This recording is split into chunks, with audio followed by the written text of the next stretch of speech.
final task of plan implementation is making sure that those who can benefit from having access to the plan are notified of its existence and kept up to date with any future amendments that may occur.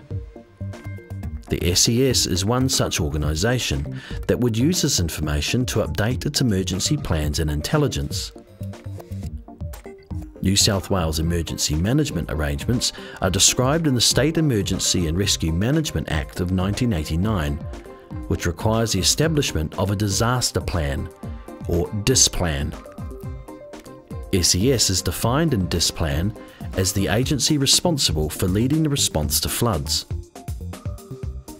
The legal responsibility for the State Emergency Service is established in a piece of legislation, the SES Act. An important part about it is that it establishes the SES as the lead agency for responding to floods. Broadly speaking, that means that we've got a responsibility to do the planning and preparation for floods, to coordinate all of the different agencies that are involved in responding to floods, and then to make sure that there's a smooth transition into the recovery process after a flood is over. The Floodplain Risk Management Process informs emergency planning, in that flood studies identify the flood threat, and floodplain risk management studies and plans describe the effects on the community. SES uses information with a range of other data to develop strategies to deal with the full range of flood scenarios up to the probable maximum flood. When a flood warning is issued by the Bureau of Meteorology, the SES is able to determine through a height consequence relationship who and what are at risk via the use of a flood intelligence database and ultimately its main product, flood intelligence cards. The intelligence is essentially trying to give us a picture of what the consequences of the flood will be.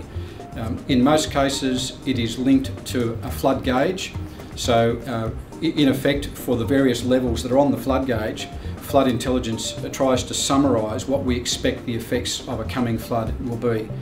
It's important to emphasise that it shouldn't be assumed to be absolutely accurate. Floods have a high degree of variability in them, and so therefore flood intelligence is a guide only as to what will happen. Right throughout the Floodplain Development Manual there are provisions which relate to the SES's needs for flood intelligence, and more importantly in recent times a guideline is produced by DEC and the SES together, which is intended to give a technical guide to floodplain risk management studies and the needs for the SES and intelligence out of that process. Using flood intelligence, the SES is able to interpret this information from the BOM and examine at a local scale which areas are at risk. They are then able to issue their own messages to the community, which include SES flood bulletins, SES livestock and equipment warnings, SES local flood advices, evacuation warnings, dam failure warnings.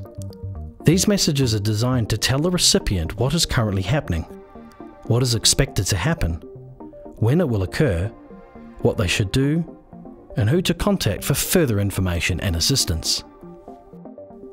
Communication methods include telephone, radio, TV, door knocking, the internet, and mobile public address. These methods should be repeated to help validate warnings and are ultimately most effective with previous community education. Flood safeguides and toolkits developed by the SES give householders and businesses clear guidelines on what to do in both riverine and flash floods. These can be downloaded from the internet, however, are often more effectively explained when distributed directly to the community by SES personnel. Flood education is a really critical part of the business of the State Emergency Service, and I guess it's a little unusual to the extent that there's no specific reference to flood education in the State Emergency Services legislation. What our Act says we're responsible for is the provision of information to people during times of flood, storm or tsunami, the hazards that we manage. The key issue with flood education is that there's a very strong partnership required with the councils.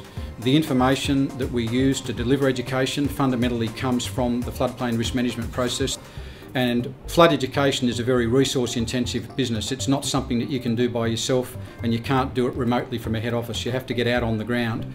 The accuracy and success of evacuation planning is dependent on the accuracy of flood intelligence, which in turn is partly resultant on the accuracy of flood studies and the data collection involved in this process.